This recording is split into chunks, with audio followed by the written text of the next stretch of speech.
So today we are going to talk about something that I've noticed in the films of the Coen brothers. I want to be clear, this is not an exhaustive video. It doesn't cover everything about the subject, but it is something that I've noticed as part of filmmaking craft that's well explained in some of the films of the Coen brothers. So here we go.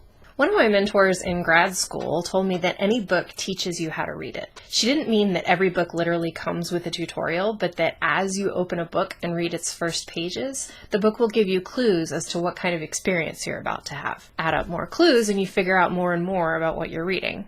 For instance, if a book has a foil embossed cover, it's probably popular fiction of some kind. If it starts with a close perspective on a woman, and the woman goes on a bad date, and then something funny happens on the bad date, those are 3 clues in a row that it's probably chick lit or romantic comedy fiction. If it opens on a sparsely populated landscape, with a distant perspective on a man who doesn't talk much, and horses are in the mix, those are clues that it's probably a Western. These kinds of clues go for film, too.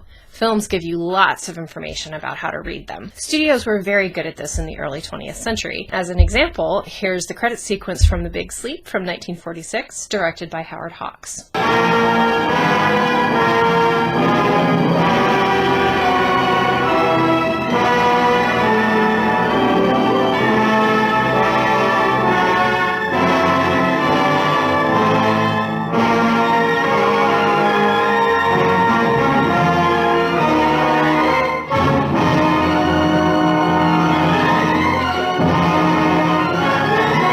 The minor key music and the shadowy outlines tell you this is probably a noir, but the close-up on the 2 cigarettes tells you that there's probably going to be a romance involved, even if you don't have context for the 2 stars of the film.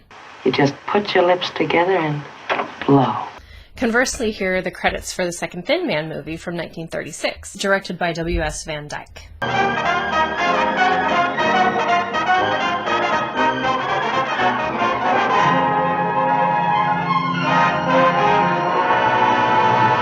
There's a shadowy figure here too, but the music is in a major key, which tells you that it's a comedy. If you've seen both of these movies, you know that The Big Sleep is often funny, and After the Thin Man has a lot of noir in it, but the credits are instructing you on what the dominant mood of the film will be. Someone else who's good at this is Baz Luhrmann. Here, in the opening for Moulin Rouge, there's a conductor for the 20th Century Fox theme, which will definitely play whether that conductor waves his arms or not, and there are curtains that open and close. That tells you that the film will deal in theatricality and the stage a great deal, which it does. The opening of Elvis has rhinestones, flashy patterns, along with initials which stamp identity onto the sequence.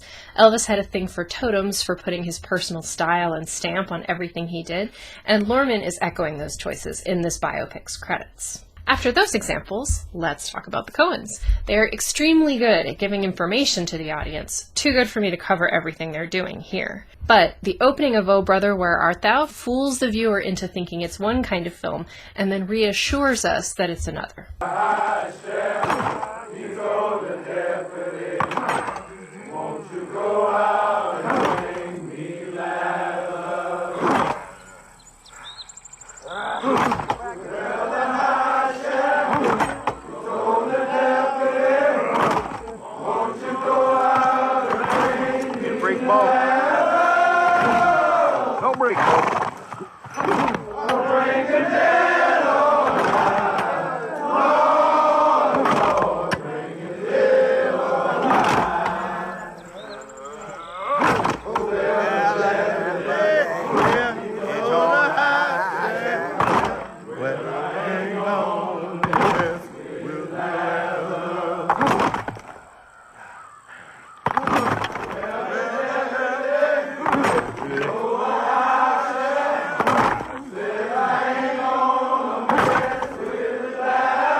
One evening as the sun went down and the jungle fire was burning, down the track came a hobo hiking, and he said, "Boys, I'm not turning." I'm headed for a land that's far away, beside the crystal fountains. So come with me, we'll go and see the big rock candy mountains. In the big rock candy mountains, there's a land that's fair and bright, where the handouts grow on bushes, and you sleep out every night. Where the boxcars all are empty, and the sun shines every day. On the birds and the bees and the cigarette trees, the lemonade springs where the bluebird sings in the big rock candy mountains. In the big rock candy mountains, all the cops... The Coens are versatile filmmakers, but you can broadly classify their work as either light or dark. Oh Brother is light. No Country for Old Men is dark. Raising Arizona is light. Inside Llewyn Davis is dark. And all of these films instruct you as to what kind they're going to be pretty quickly. For example, here's Intolerable Cruelty. I am just a poor boy, though my story's seldom told. I have squandered my resistance for a pocket full of bundles such of promises. All lies and jest. This figure is ridiculous. By centering him at the very beginning of the film, even before the credits, even though he's not actually a main character, the Coens are teaching us that this film is going to be ridiculous, that it's one of their light ones. By contrast, here's Inside Llewyn Davis.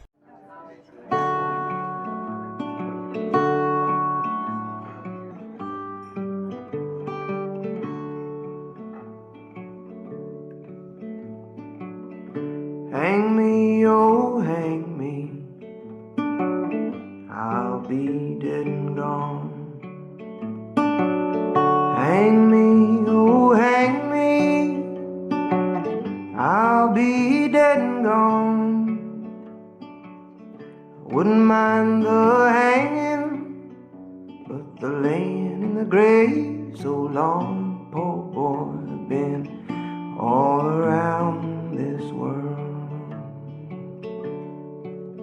This opening is full of pathos and beauty, and it isn't the least bit funny, which tells us that the film is going to be one of their dark ones. Not as dark as No Country for Old Men, maybe, but not as light as their comedies. True Grit is a dark one, and the opening has a voiceover monologue while the camera pushes in on the dead body of the father of the film's main character. This is a beautiful shot, and a great way to inform the audience of how important this dead body is going to be to the story of the film. The time it takes to switch shots is part of the puzzle here, as is the music, which I'm talking over, but it's a spare arrangement of a hymn.